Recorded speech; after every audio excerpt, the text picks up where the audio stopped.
Hello ma rose, tu veux débuter ou bien ouvrir ton salon de coiffure. Aujourd'hui, je te donne 5 erreurs à éviter, très important pour ne pas faire un flop financier ou bien perdre beaucoup d'argent.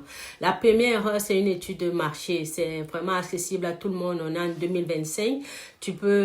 Le fameux GPT est là, tu peux l'utiliser, ou bien les sites du gouvernement, tu peux avoir aussi les données de ta concurrence, voir ce qui fonctionne, voir ce qui ne fonctionne pas.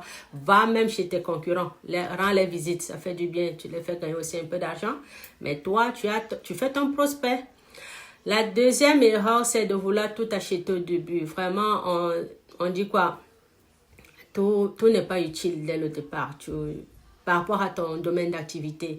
Je me suis formée en Afrique, tout ce qu'on nous montrait, c'est pas que tout ce qu'on nous montrait dans le mauvais sens, mais on nous a vraiment formés dans un sens où on devait connaître tous les métiers de la beauté et quand on ouvre un salon, c'est vraiment faire tous les services de beauté.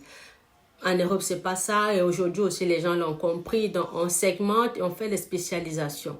Maintenant, toi, tu dois déterminer dans quel domaine tu veux te spécialiser ou même si tu veux ouvrir ton salon en général, il y a des produits, il y a des matériels qui sont vraiment pas importants dès le début de ton lancement. Donc, ça va te faire économiser de l'argent. La première serait de ne pas calculer tes prix correctement. Ça, c'est vraiment pas bien du tout. Les prix, quand tu vas marchander pour acheter tes produits, tes matériels, fais 3, 4, 5 magasins. Tu vois la différence de prix, tu vois ce qui t'arrange. L'autre côté serait quand tu donnes les prix à tes clients. C'est vrai que tu viens d'ouvrir, mais c'est un investissement. Faut pas donner des prix très forts, faut pas donner des prix très bas non plus pour avoir quand même un retour sur investissement, un peu de bénéfice dans le travail que tu fais. Maintenant, on va arriver à la troisième. Ça, c'est mon principal. Et c'est sur ça que je vais tirer vos oreilles tout le temps. C'est juste une expression.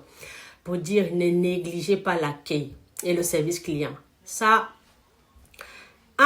j'ai l'expérience dans ce domaine-là. J'ai fermé deux fois mon salon de coiffure pour cause de service client. Mal géré. Quand tu es là, ça va bien. Quand tu n'es pas là, boum, ça tombe. Donc, le service client est vraiment le principal. L'accueil, bien accueilli, sourire, faire un plus, encourager les clients, leur dire merci. C'est la cliente satisfaite qui va te ramener d'autres clients, mais la cliente qui n'est pas satisfaite, elle va te perdre de l'argent parce que tu pourras encore investir pour chercher d'autres clients. Et la dernière serait de ne pas avoir un plan marketing. Maintenant, comme avec l'étude, comment on appelle, du marché, le plan marketing aussi, vous n'avez pas d'excuses. On est en 2025, il y a toutes les informations dans les sites, il y a même des sites de vente en ligne qui vous proposent des plans adaptés à votre niche. Il y a aussi des cabinets marketing dépendant de votre budget. Abonne-toi.